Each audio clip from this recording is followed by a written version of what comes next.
La desaparición de Honoré Suprak. De Guillaume Apollinaire.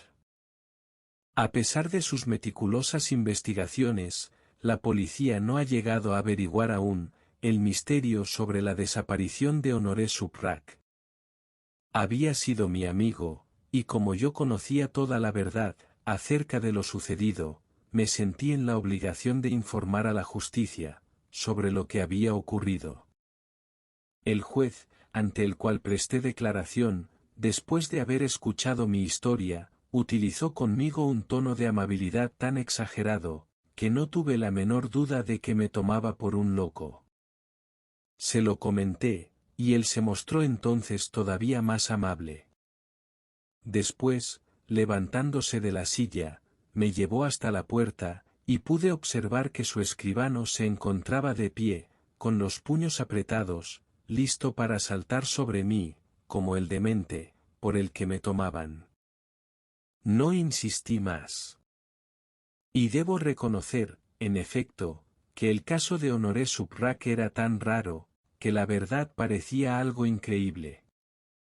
Por las noticias aparecidas en los periódicos, se conocía que Suprak tenía fama de ser un individuo muy original. Y yo, que le conocía bien, puedo confirmar que así era. Únicamente vestía con una túnica y se calzaba siempre con sandalias, tanto en invierno como en verano. Era un hombre muy acaudalado, por ello, su precaria forma de vestir me sorprendía todavía más. Un día, decidí preguntarle cuál era el motivo por el que había elegido esa indumentaria. Es para poder desvestirme con mayor rapidez, en un caso de necesidad. Me respondió. Además, es fácil acostumbrarse a salir con poca ropa, y se puede prescindir muy bien de las medias, y el sombrero. Vivo así desde los 25 años, y nunca me acatarré ni sufrí enfermedad alguna. Esto, en vez de aclararme las cosas, agudizó mi curiosidad y me dije, ¿por qué Honoré Suprak tendrá la necesidad de desvestirse con tanta rapidez? E imaginé toda clase de posibilidades. Cierta noche, a una hora un poco tardía, volvía yo a casa cuando de pronto oí cómo pronunciaban mi nombre en voz baja. Miré a mi alrededor, pero no vi a nadie en la calle. La llamada se repitió y entonces me pareció que aquella voz salía de la pared que había rozado al pasar. Me detuve, sorprendido y un poco asustado. Aquella voz, que no me era desconocida, dijo: ¿Está usted solo? Soy yo, Honoré Suprak. Pero, ¿dónde se esconde usted?, contesté mirando por todas partes, sin conseguir descubrir el lugar desde el que mi amigo me hablaba. Vi entonces su túnica y sus sandalias abandonadas en la acera. He aquí uno de esos casos, pensé, en que Honoré Suprak se ha visto obligado a desvestirse rápidamente, tal como él me explicó. Al fin voy a conocer su secreto. Y le dije en voz alta: la calle está completamente desierta, querido amigo, ¿puede aparecer usted? Rápidamente, Honoré Suprak se desprendió de la pared, por así decirlo, en la que hasta entonces había estado oculto, sin que yo pudiese notar su presencia. Estaba desnudo, y lo primero que hizo fue cubrirse con su túnica, y calzarse las sandalias rápidamente. A continuación, emprendimos el camino hacia mi casa, mientras me explicaba lo ocurrido. Usted está sorprendido, me dijo, pero ahora podrá comprender la razón por la cual me visto de manera tan extravagante. Sin embargo, no entiende cómo pude escapar totalmente a sus miradas. Es muy simple, tan solo se trata de un fenómeno de mimetismo. La naturaleza es una madre muy benévola y generosa. Ha distribuido entre algunas criaturas, que están amenazadas por ciertos peligros y que son demasiado débiles para poder defenderse, el don de confundirse con lo que las rodea. Pero usted ya sabe todo eso. Sabe que las mariposas se parecen a algunas flores, que ciertos insectos son iguales a hojas, que un camaleón es capaz de tomar el color que más lo disimula, que la liebre polar se ha vuelto blanca igual que las regiones glaciares, en las que escapa sin poder ser vista. Así es como estos débiles animales escapan de sus enemigos, por medio de un truco espontáneo que cambia su aspecto. Y yo, perseguido sin tregua por un enemigo, yo, que soy un cobarde incapaz de defenderme en una pelea, me parezco a estos animales, me confundo cuando quiero, empujado por el miedo, con el medio ambiente. Hace ya varios años, que realicé por vez primera, esta facultad instintiva. Tenía unos 25 años, y por lo general, las mujeres me encontraban un ser agradable y apuesto. Una de ellas, casada, me demostró tanta amistad que fui incapaz de resistirme. Aquello fue mi perdición. Una noche, me encontraba con mi amante. Su marido, supuestamente, había salido varios días de viaje. Estábamos los dos juntos en su alcoba, cuando se abrió la puerta de repente, y apareció su marido con un revólver. Me embargó un temor inexplicable, y cobarde como siempre he sido, sentí un deseo único, poder desaparecer. Me adherí a la pared, y deseé con todas mis fuerzas poder confundirme con ella. Y de forma milagrosa, lo conseguí. Ese hecho extraordinario se produjo en un instante. Usurpé el color del papel pintado, y todos mis miembros se aplanaron con un voluntario y sorprendente estiramiento, empecé a formar parte de aquella pared, y me pareció que, en lo sucesivo, nadie podría verme. Y como pude comprobar, eso era verdad.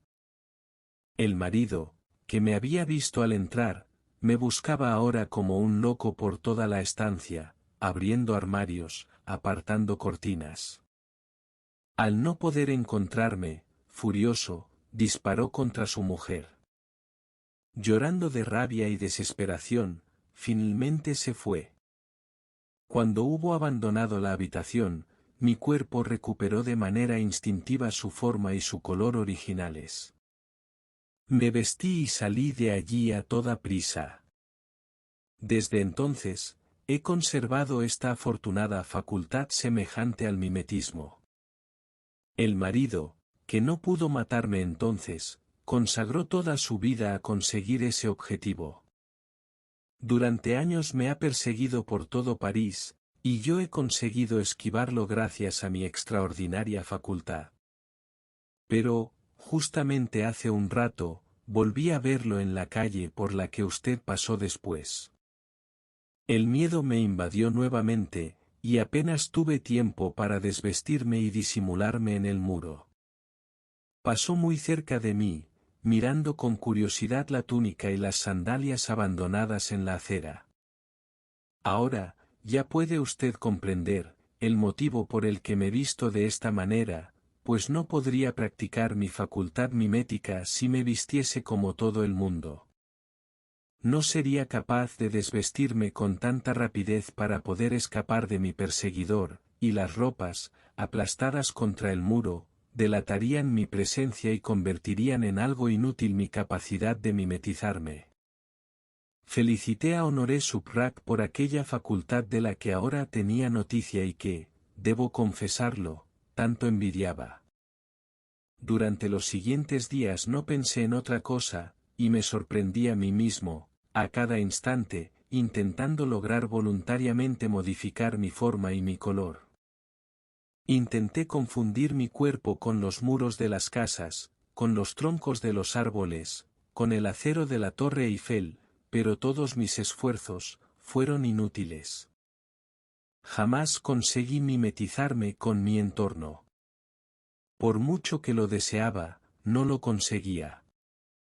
Tal vez, mi voluntad no era lo suficientemente potente o quizás, faltaba en mí ese factor que fue el desencadenante de esa capacidad, en el caso de mi amigo, el miedo. Porque, fue sin duda, el saberse amenazado por un gran peligro, lo que había sido capaz de despertar aquel instinto de supervivencia en Honoré Suprak. Pasó bastante tiempo sin que tuviese noticia de mi amigo, hasta que cierto día, llegó a buscarme a mi casa, preso de gran agitación. Aquel hombre, mi enemigo, dijo, enloquecido de terror, me está acechando por todas partes.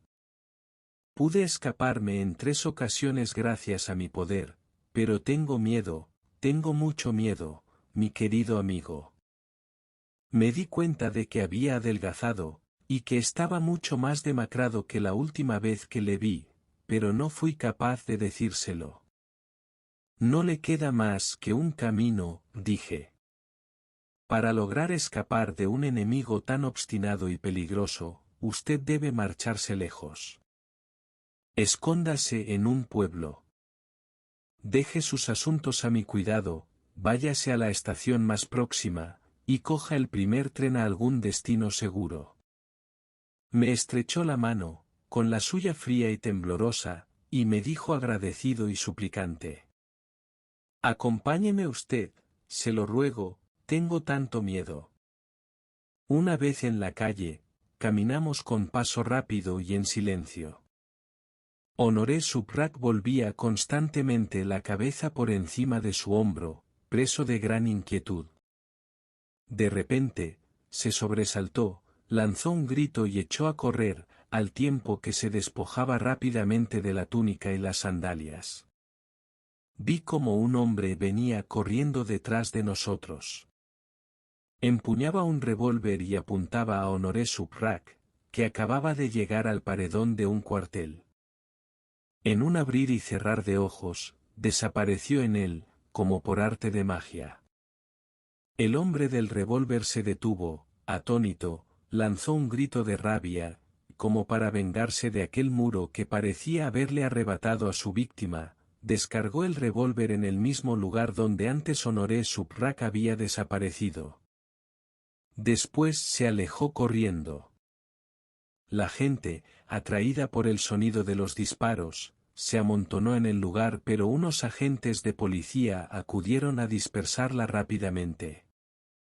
Cuando me encontré solo, me acerqué al muro y llamé repetidamente a mi amigo, pero no obtuve ninguna respuesta. Pasé las manos por la pared que aún conservaba cierto calor, y pude ver que de las 6 balas disparadas, 3 de ellas habían penetrado a la supuesta altura del corazón de un hombre, mientras que las demás habían hecho saltar el estuco un poco más arriba, justo en el lugar donde me pareció distinguir con cierta vaguedad el contorno de un rostro. Nunca más se volvió a ver a Honoré Suprak. Más tarde, durante la investigación por la desaparición de mi amigo, di parte a la policía de todos estos hechos, pero, como ya comenté al inicio de este relato, no me hicieron ningún caso y me tomaron por loco. Fin.